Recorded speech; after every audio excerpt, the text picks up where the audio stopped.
On my journey, I was getting to where I would be very comfortable, and people know that, with addressing the issues with rape and incest and fetal abnormalities.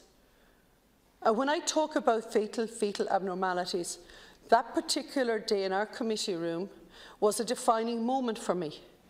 When the man spoke about travelling to Belfast with his good wife, and how he wondered how he would get there, and how he wondered how he would come back, and how he wondered how he'd bring the baby back, because they could no longer live with knowing what they knew, and they wanted the choice. They wanted the choice to abort a child that had been medically told to them that was not likely to survive.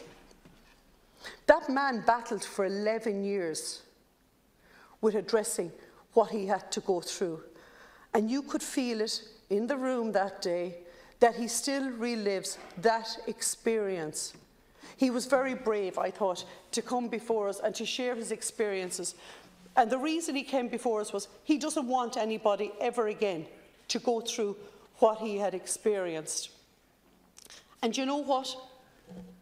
Neither do I.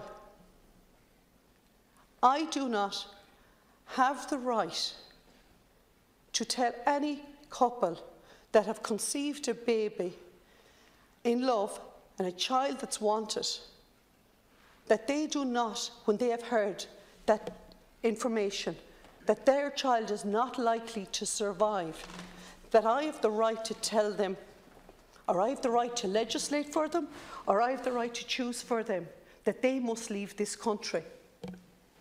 How dare I? I don't have that right. That couple, that family, that baby was wanted and loved. Their decision as to how they reverend that child or bury that baby or bring that baby home from a hospital should not be either in the boot of a car, scurrying, hoping not to get caught. I can't. My conscience, and I do have a free vote, and it's a vote of conscience, I would never, ever want to put any family through that.